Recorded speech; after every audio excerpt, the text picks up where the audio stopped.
Neglect of earthly work. Sloth. Idleness. BD0938 from May 30, 1939, taken from book number 18.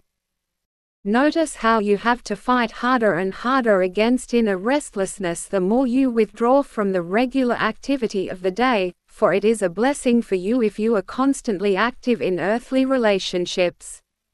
The person has a mental balance which also makes him more capable of spiritual striving. Moreover, this can only serve as proof to fellow human beings that the profession need not suffer for the sake of spiritual work.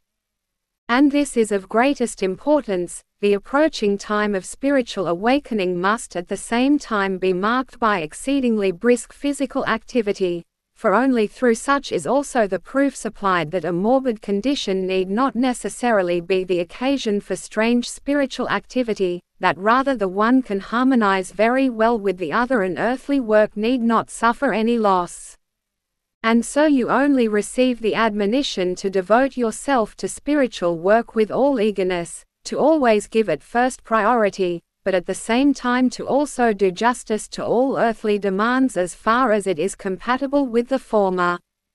At the same time this gives an inner satisfaction which in turn contributes to the earthly child giving itself over to its spiritual work with all love and devotion and is thus much more and better able to work in this field. The slightest sluggishness of the body also has a hindering effect on the soul. The human being becomes reluctant to do any work, and it again requires days of inner struggle before the old relationship is established, because many other impressions have shaken the connection with the Father and only with great will can all disturbances be overcome. For it is increasingly difficult to receive these announcements the further away the earth child is from its Father. And where the human being allows himself to be distracted from the actual activity of the spirit, his comprehension is also impaired, and then the human being is often confronted with questions which are inexplicable to him, the answers to which cannot be received so easily because the necessary understanding for them is lacking. Yet this only ever happens when the earthly child neglects the spiritual work and pays more attention to earthly events.